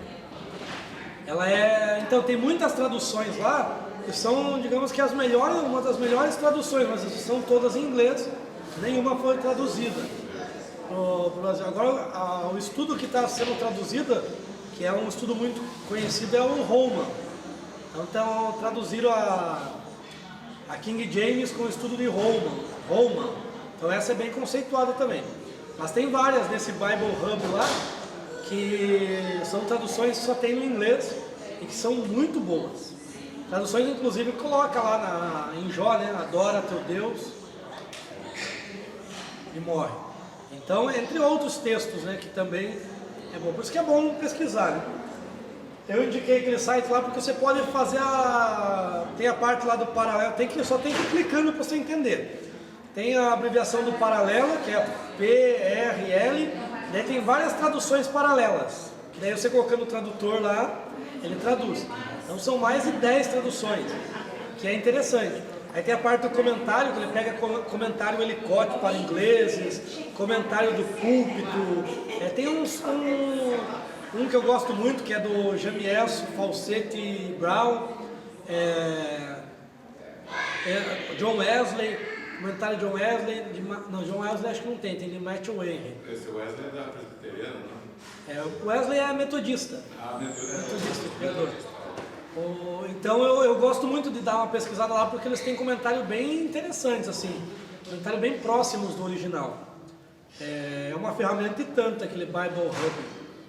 É só traduzir, só que você tem que ir clicando lá nas abreviações. Na verdade, o inglês é meio básico, assim, o inglês de radicais é tudo errado, mas não dá para entender. Então ele tem que pegar aquelas abreviações ali que vai te levar para as ferramentas, né? Então é interessante. Tem inclusive a parte que diz léxico, né? Que seria o léxico, que é o do hebraico ou do grego. E daí eles traduzem palavra por palavra. É bem interessante. Aí você analisa ali, a partir de um conhecimento prévio da cultura, do contexto, você consegue fazer uma exegese bem próxima do original. Acho que deve ser melhor, porque o Strong ele só traduz a palavra que está colocada ali, ele não faz A interpretação, né? Quando tem outra palavra parecida lá, eu não A transliteração. faz comparação, a versão, não me lembro direito. É transliterar, né? Seria transliterar. Então eu gostei bastante daquele. Quando eu já tinha utilizado ela, mas não tinha dado valor. Quando eu fui ver mesmo a importância daquela ferramenta, só passei a usar ela. Deixei a outra, porque tinha outra que eu usava, que era o Q-Bible. O Q-Bible só tinha comentário do Jamiel Falsete Brown, que é um comentário que é em inglês também, foi feito em 1800, muito bom. E do John Wesley, da Bíblia Geneva, que é a Bíblia Genebra, e do Matthew Henry. Só esses 4. Agora esse tem mais comentários, bem interessante. Comentário que faz você entender assim, o contexto da Bíblia mesmo. A Bíblia de Genebra foi queimada, tentaram destruir ela, não foi essa? A de Genebra, se você analisar, a de Genebra, a tradução e os comentários dela para a época eram excelentes. Ela só foi rebaixada por causa da versão do Tiago, né, do King James. Foi a versão oficial dela, tomou uma posição Foi ela, foi a King James, que secundária. a princípio era um país evangélico, aí entrou uma rainha católica que quis destruir tudo isso aí. Eu estive lendo a história disso. É? Não sei se foi ela ou a King James. Você foi de Genebra?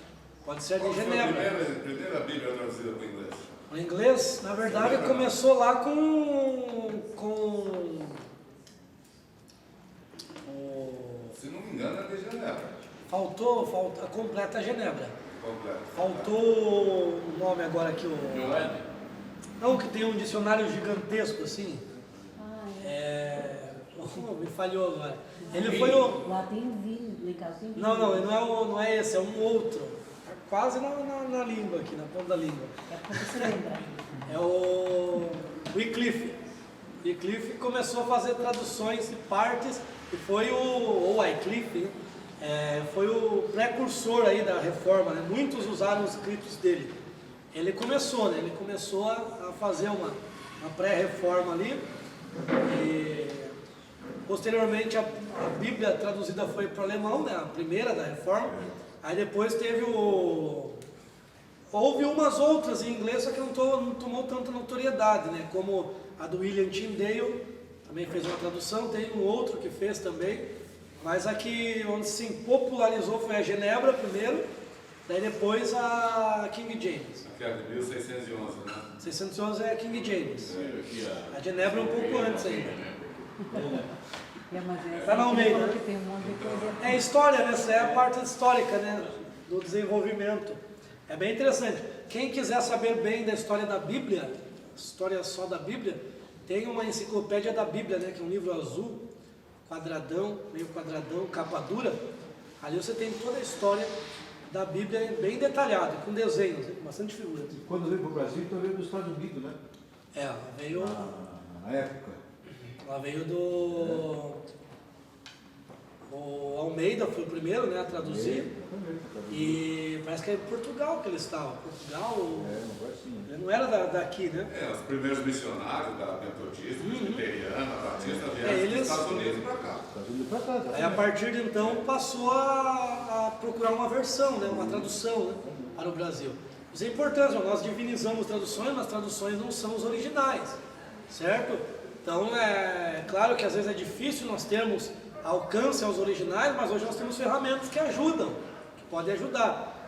E ter um conhecimento do original ajuda muito no conhecimento real. Por quê? Geralmente o conceito ele se torna mais profundo. Ele não desmerece. O que você tem aqui, você tem uma tradução boa. Mas quando você vai para o original, você tem a possibilidade de ter um conceito mais abrangente. Certo? Vamos lá, irmão? Aqui vamos. Então ele coloca ali, ó, que o enfeite na intimidade não para nada certo. Daí ele coloca aqui um termo intrigante. Mas o homem encoberto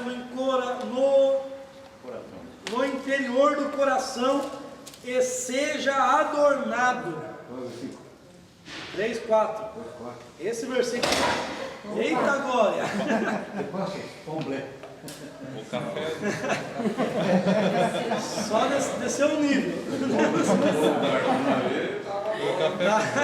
Pesou, né? Tá certo, eu preciso perder peso. Sentiu o peso da glória aí a cadeira, né? Pega na cadeira, Deus. Deixou pro cara. Acho que ela tem nível, né? Ela tem regulagem, né? Regulagem desse Então você sabia que há um homem encoberto no coração de toda mulher? Você perdeu o texto aí, 4, né? 3, 4. 3, 4. Eu perdi o texto. Meu Deus, o que quer dizer isso? Vou falar só lá no encontro de casais. Vocês não querem saber. 3, 4. Há um homem. Tem o marido que tem encoberto. Quem que é esse homem encoberto? Ah, esse é Jesus. Não é Jesus, não. É igual. Esse homem encoberto no coração da mulher é o homem pelo qual ela se apaixonou. Acertei. E geralmente pode ser que aconteça que o homem pelo qual se apaixonou, Por Ed não sou eu.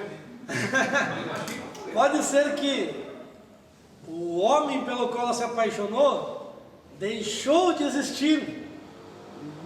Deixa de existir. E pode ser que apareça alguém com aquelas mesmas características. E aí é um problema, né? Então, o que devemos fazer? Por isso que ela diz aqui que deve ser adornado. O que devemos fazer? Sempre ser este homem, né? Pelo qual ela se apaixonou, né? Não deixar. Ela se apaixonou por alguma coisa em você, alguma coisa ela viu, né? Eu tinha certeza que era Jesus o nome do verbo. Não é? As pessoas colocam Jesus ali, mas não tem nada a ver de Jesus ali, porque está falando de homem e mulher aqui, né? Se ela chegasse em casa todo dia e falasse, hoje fui galanteada, hoje passaram uma cantada, hoje fizeram isso comigo, me deram uma flor, o cara ia se cuidar muito mais do que elas encobrindo tudo isso que acontece na vida dela todo dia. Porque a mulher, todo dia, ela recebe um galanteio em qualquer canto da cidade. Ele seria esse homem, né? Seria esse homem. Então, Mas ela provoca esse processo. então você observa que às vezes pode ser que aquele homem pelo qual ela se apaixonou deixe de existir em você. Aí é um grande problema. Por quê? Por que possa deixar de existir? Por causa daquilo ali, ó.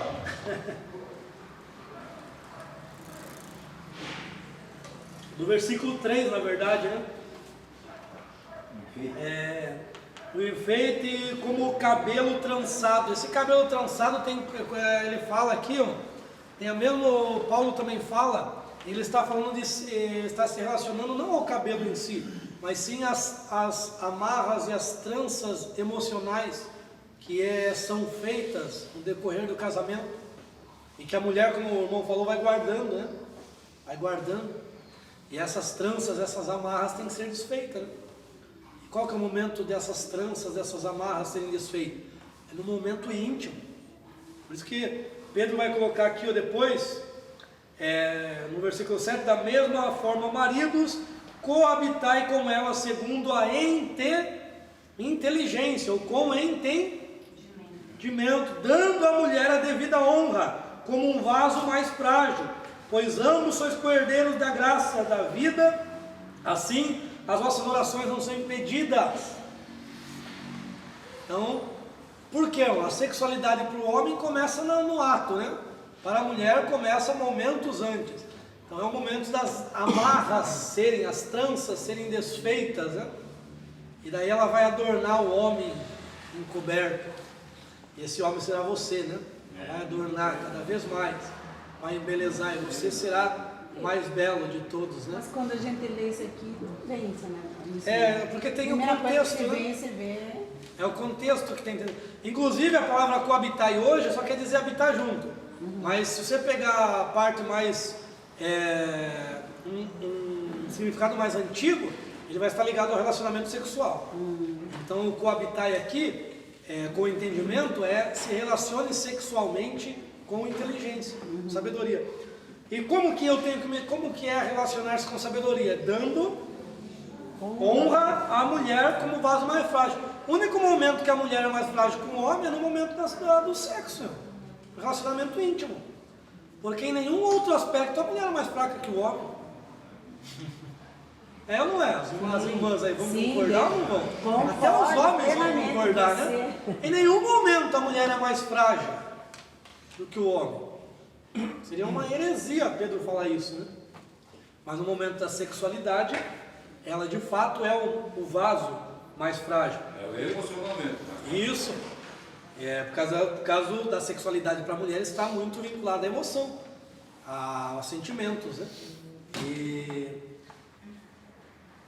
ele vai colocar aqui, ó, que temos que dar honra e o quê? Se ele fosse usar o português claro, né? Ele ia falar, não estuprem, né, vossas mulheres, porque ela é coerdeira com você. E, infelizmente acontece isso em alguns lares, né? Abusos, né? Abusos, marido abusando de esposa, né? Isso infelizmente acontece, né? Então, Pedro, o que Pedro coloca? Pedro coloca aqui a honra para a mulher, né? Mostrando aqui que tanto a mulher quanto o homem são coisas que lá no céu não vai ter isso. Lá no céu não vai ter uma fila para o homem e outra fila para a mulher, né? E as mulheres só vão receber coroa se sobrar. Não é assim que acontece, né?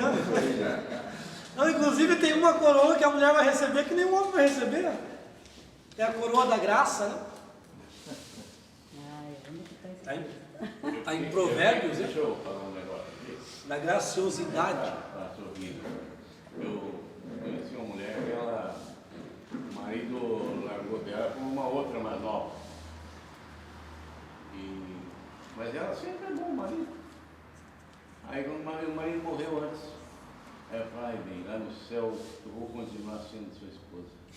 Pensa que lá no céu ele não conhece nada da vida. Não tem, né? Abre o olho, né? Seja bom. Abre o olho, exatamente. Aí eu ouvi um testemunho de um pastor, né? Nós num seminário, o pastor falando, né? E daí, se o marido não for bom para a mulher, né, o miserável morre, pode ser salvo, né? Vai para o céu. Aí. Daqui a pouco. Defende as mulheres. Daqui a pouco chega alguém lá e diz: ó, tua mulher está lá desfrutando do que você foi mesquinho, viu? Ela está lá desfrutando com outro. Mas peraí, não sabe o que acontece aqui? Não, mas nós temos primo, né? Os primos chegam e falam, né? Tua mulher nem lembra mais de ti, seu infeliz. Só premia ela. Tá lá, você só queria saber de trabalho, não queria saber de trabalho, agora ela está desfrutando lá no teu trabalho com o outro. Então, vigiemos, né? Sejamos esse homem encoberto. Então, esse texto tem que juntar lá com Paulo, não vamos fazer isso aqui, mas tem que juntar com Paulo para você ter um entendimento amplo. Na verdade, Pedro dá uns textos ali, umas interpretações que é bem complexa de você entender. Meu contexto. Aí o capítulo 5, irmãos, ele vai exortar os presbíteros, porque nós temos que ir para a segunda ali, que é só o cerne da segunda que nós vamos pegar. O 5 ele vai falar sobre pastorear. E aí olha outro ponto aqui do livre-arbítrio.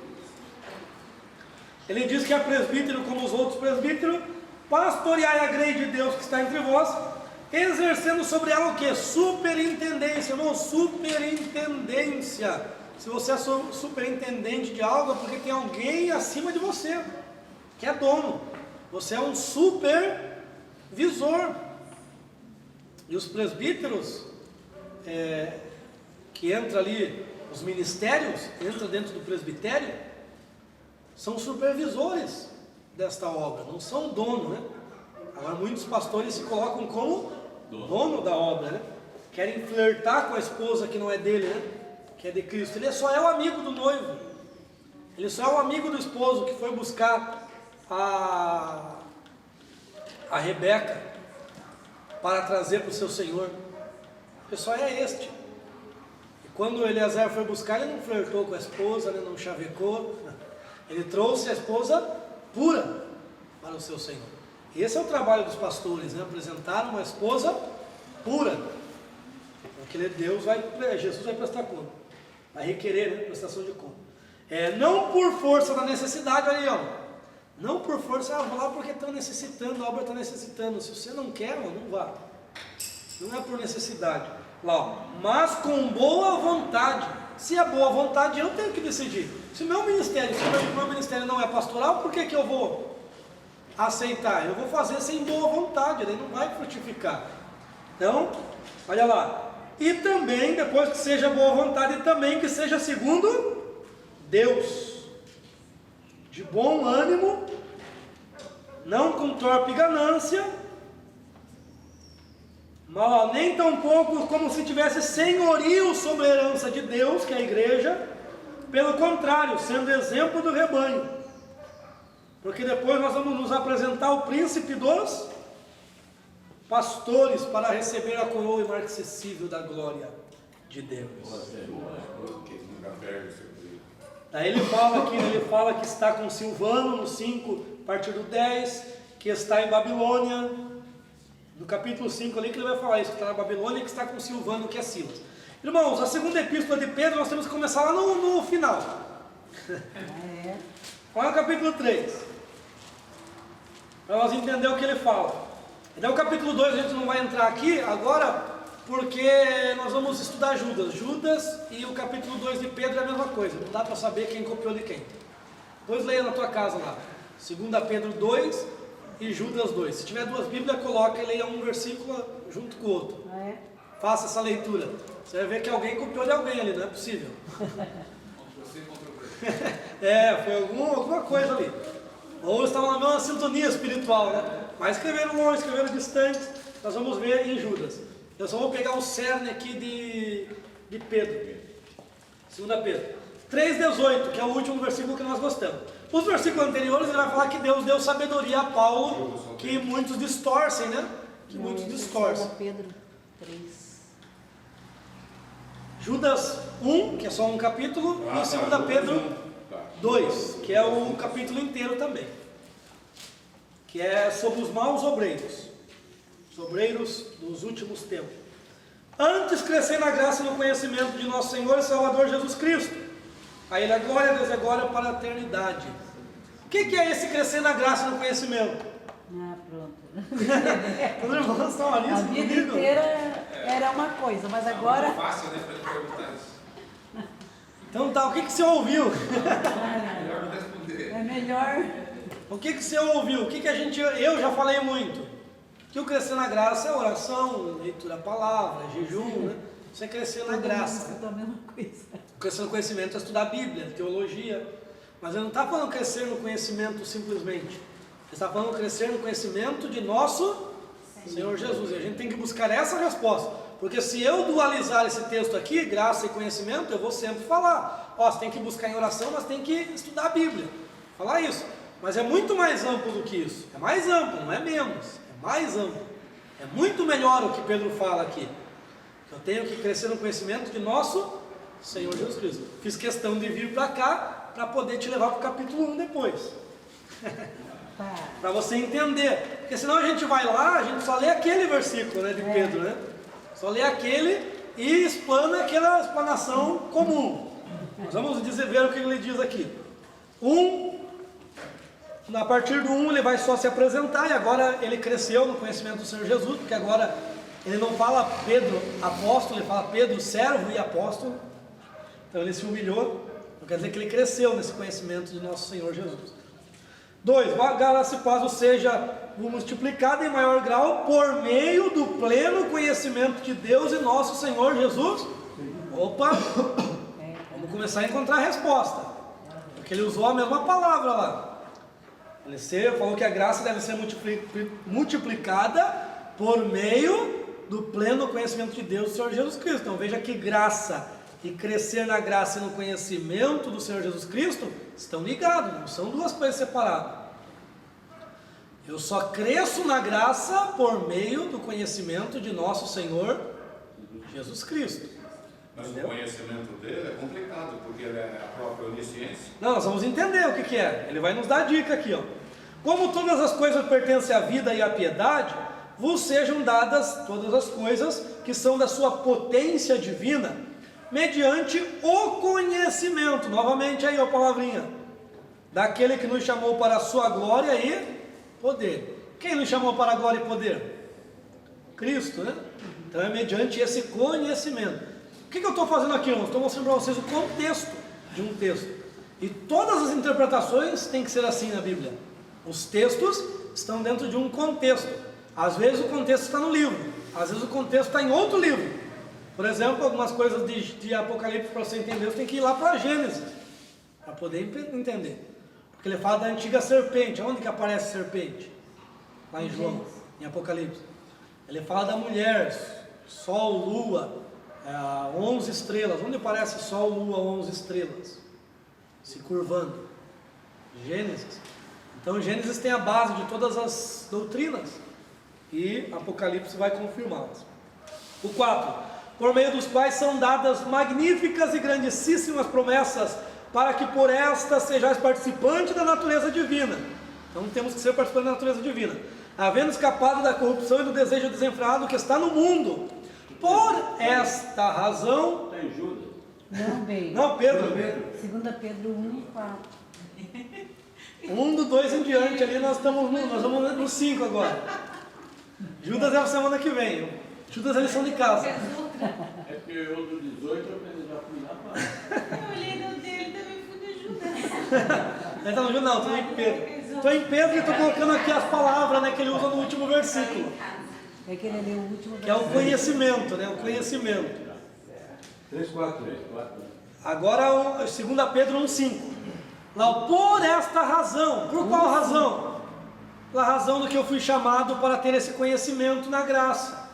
Por esta razão que eu fui chamado das trevas para a sua maravilhosa luz, para a sua glória. Por esta razão, o desenvolvimento desse conhecimento do nosso... por esta razão, pondo nisto toda a diligência, associai-vos à vossa fé. Então, o que é crescer no conhecimento?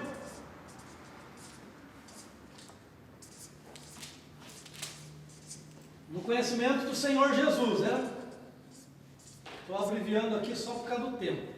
O que é crescer no conhecimento do Senhor Jesus? É acrescentar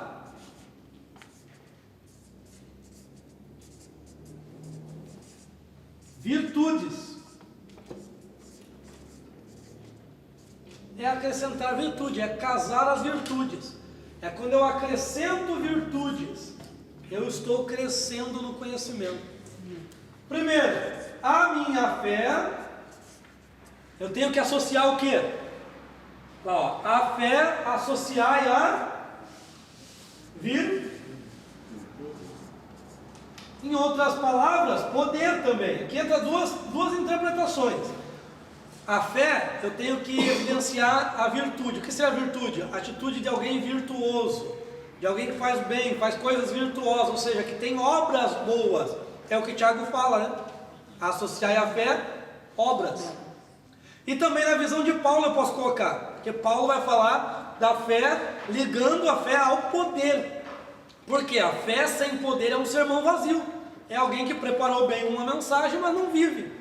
Não tem poder, é aquela ladainha, né?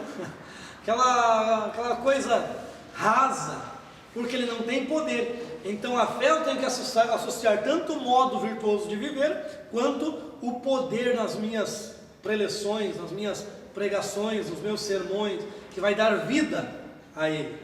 Agora a virtude acrescenta o quê? Aqui que está o conhecimento, ó. A virtude acrescentar é o conhecimento, ou ciência, né? Depende da tradução. Conhecimento, aqui sim aqui sim é conhecer Bíblia. Aqui sim eu posso colocar teologia, né? Posso colocar seminários. Aqui, ó, conhecimento. Porque a virtude ao poder eu tenho que acrescentar o conhecimento. Por quê? Se eu só tenho muito poder, o que eu vou ser? Eu vou ser um fanático. Você é aquele crente fanático.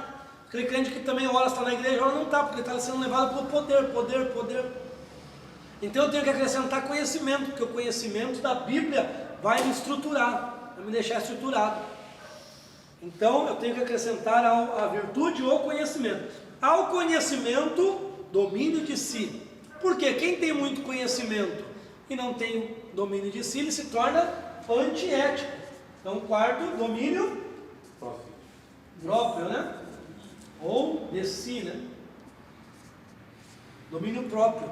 Mas isso aí só vem pelo fruto do Espírito, que o domínio próprio... Isso, na verdade isso aqui é o fruto do Espírito na visão de Pedro. É o mesmo fruto do Espírito na visão de Pedro. Domínio próprio, porque a pessoa se torna antiética, né? Aquela pessoa que eu conheço alguns, inclusive tem grupos aqui, pessoas assim, eu sou um deles. que ridicularizam os outros, né? Por causa de ter um conhecimento, acaba ridicularizando os outros, dizendo, não, esse cara não sabe nada. O que é isso aí? Pessoa que tem conhecimento, mas não tem. Eu já vi em lives aqui, a pessoa está explanando, está mostrando a explicação, o camarada nem espera terminar. Mas isso não entendi nada. Você, claro, não esperou ele falar. Vai entender o quê? Então, irmãos, domínio próprio, ó. Fale na hora, seja tardio em falar, né? Fale na hora certa. Se você fala muito, você pode ter a tendência de errar muito, né? A hora que você fala só na hora certa, as pessoas vão dizer, mas pensei que não sabia nada. Mas olha o conhecimento que ele tem. Então, é importante. Ao domínio de si, paciência. Por quê? Porque você pode ter muito conhecimento, e se você tendo domínio de si, você tem que ser paciente para esperar as oportunidades certas. Paciência aqui é outra característica, né? Lá do fruto do Espírito, não é? A fé, lá está como fidelidade, domínio próprio, paciência. A paciência, a piedade. Por que eu tenho que associar a paciência à piedade? Porque eu tenho que fazer o bem a alguém, senão a minha paciência, eu me torno uma pessoa egoísta. Eu fico esperando em mim e para mim. Então eu tenho que ser piedoso, a piedade. Que a piedade vai abranger, vai abraçar alguém, né? A piedade vai ser fazer o bem a alguém. Olha lá, ó. A piedade, o afeto de irmãos. 7. Afeto de... É interessante agora essa parte aqui, irmãos. O que é o afeto de irmãos? É a palavra phileo, do grego. Amor afetuoso, afetividade. Mas eu não devo ficar nesse nível de afeto do amor. Lá há o afeto de irmãos, ou o que diz aí? Fraternidade, não é de vocês? Então, afeto de irmãos, fraternidade, amor fraternal, amor entre irmãos. Ao afeto de irmãos, eu tenho que acrescentar o que está indo em vocês? Caridade. Amor. Caridade é a mais antiga, né? A tradução caridade. Amor. E o que é o amor no grego? Ágape. Só Pedro para falar isso mesmo. Porque quando Jesus pergunta, Pedro, agapas-me? Pedro diz, tu sabe que eu tenho afeto por ti, Jesus. Filos. Jesus de novo, Pedro, agapas-me? Senhor, eu gosto de ti, o Senhor é um cara legal. Aí Jesus desceu no nível dele, né? Pedro, filis-me? Por isso que ele se entristece, olha como o grego ajuda. Ele se entristece, porque Jesus desceu no nível dele. Você me ama com amor finito, amor falível, amor pequeno? Ele diz, Senhor, tu sabes que eu filos, que eu te amo com esse amor fraco, que eu disse que ia até a morte, mas não aguentei. É isso então? Ai, que coisa linda. Não aguentei, Senhor. Aí Jesus disse assim, ó, é assim mesmo que eu quero, reconhecendo as suas limitações. Então apacenta, ele não disse, então você não está apto para apacentar minhas ovelhas. Ele disse, então apacenta minhas ovelhas. Porque Jesus sabia que aquele gostar se transformaria em um amor verdadeiro. E é por isso que se eu começar gostando do irmão, tendo afeto, eu posso transformar esse afeto em um amor a ponto de morrer por essa causa, como Pedro, né? Pedro, geralmente nós fazemos o quê? Aqueles que só têm afeto de nós, aquele que gosta um pouquinho, a gente deixa de lado, né? Ah, vai ficar aí para aprender. Jesus não, Jesus trouxe para perto, porque ele sabia que esse afeto se transformaria em um grande amor verdadeiro. Então vai ficar sem tomar ceia. Vai ficar sem ceia, assim, feliz. Entendeu, irmão? Agora é amor, é chegar nesse nível. Isso é o crescimento no conhecimento de nosso Senhor Jesus. É ter virtudes, e não uma virtude só. Tem gente que só tem uma virtude, ó. Tem que ter várias virtudes, tem que fazer o casamento das virtudes, para você crescer no conhecimento do Senhor Jesus. Isso é com a vida, é no decorrer da vida. Eu não li um texto em Pedro, eu vou passar no grupo para vocês ali, que fala bem interessante, que diz assim, que aquele que começou a boa obra, aquele que começou a obra, que é Jesus, ele vai aperfeiçoar. E como que ele vai aperfeiçoar? Se eu deixar ele agir conforme essas virtudes. Mas por que eu tenho que ter essas virtudes? Agora está o segredo, que agora vocês vão ficar bravos com Pedro. Lá, ó. Pois quando em vós houver e abundarem essas coisas, não estareis ociosos, nem sem fruto no conhecimento de nosso Senhor Jesus Cristo. Então o que é crescer no Senhor Jesus Cristo? Está ali, ó, explicando. Se isso aqui estiver em nossa vida, nós não estaremos sem fruto no conhecimento de nosso Senhor Jesus. Então, o conhecimento do nosso Senhor Jesus não é conhecer a Bíblia de Gênesis e Apocalipse.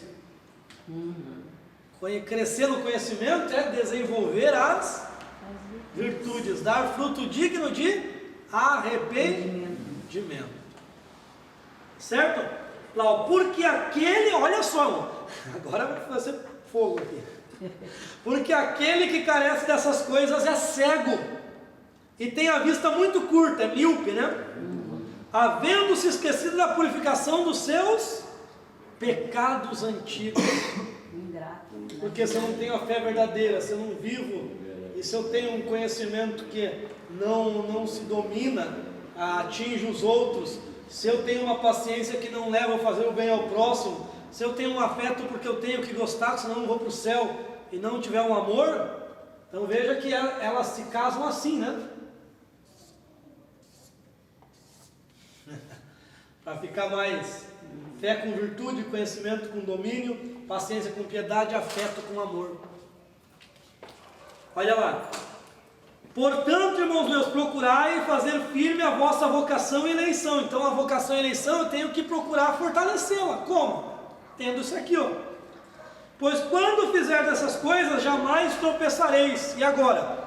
Porque desta maneira vos será concedido amplo acesso ao reino eterno de nosso Senhor e Salvador Jesus Cristo. Quer ter amplo acesso ao reino? Ó a receita aqui, ó. É servir. Hoje a gente se alegra, fica triste, né?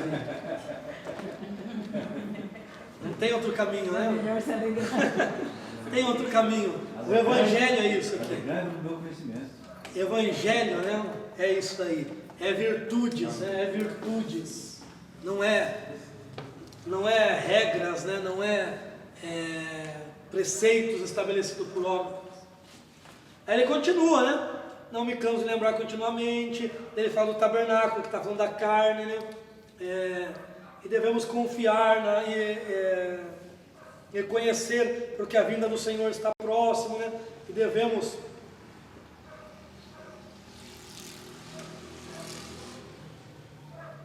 Estudar tudo, né?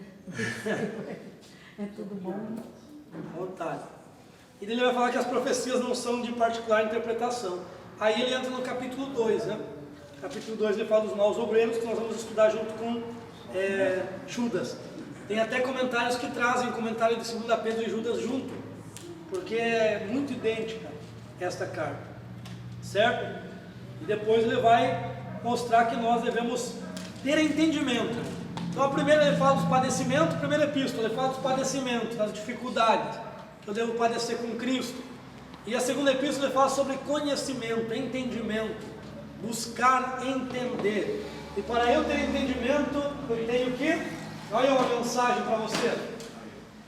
Gálatas 5, no versículo acho que 19, né? Vai falar, acho que o 21, 22, se não me engano, né?